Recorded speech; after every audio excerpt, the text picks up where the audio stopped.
in Beijing. We start from Afghanistan, where the Taliban controls the capital Kabul and is now urging the public to resume their normal routines with confidence. Just 3 weeks ago, Beijing hosted Taliban leaders for a meeting in the city of Tianjin.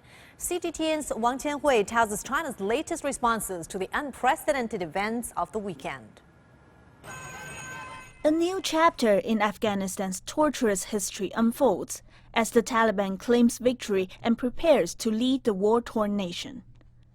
Its future isn't just a question confronting the Afghan people, but the neighboring countries it shares its border with. Among them, China, which has criticized the United States for its failure after 20 years and $2 trillion spent in Afghanistan. I have noted that President Biden said the United States' goal in Afghanistan is not to rebuild. That is in fact true, because whether in Iraq, Syria, or Afghanistan, we can see that wherever the U.S. military goes, turmoil, division, destruction are left behind. They leave a riddled mess.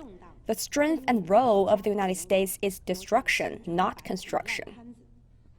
Beijing has pledged to respect Afghanistan's sovereignty and provide support.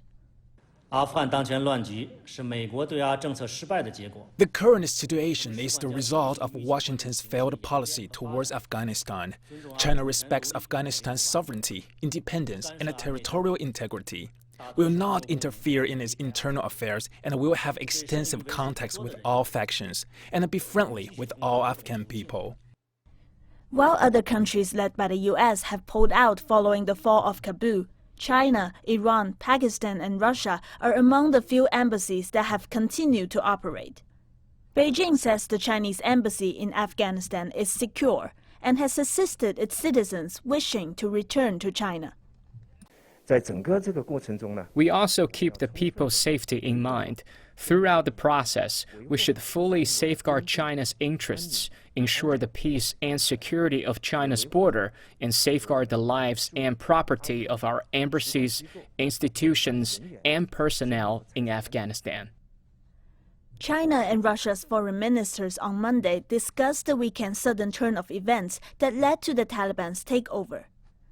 Chinese Foreign Minister Wang Yi said the Taliban's victory was inevitable and manifested the international community's belief that outside military intervention is unpopular and doomed to fail.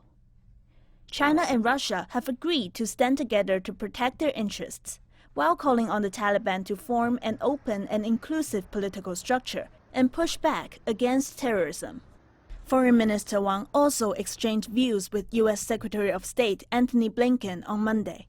Beijing is willing to communicate with Washington to push for a soft landing in resolving the current state of affairs in Afghanistan and prevent further conflicts and a humanitarian disaster. Wang Tianhui, CGTN.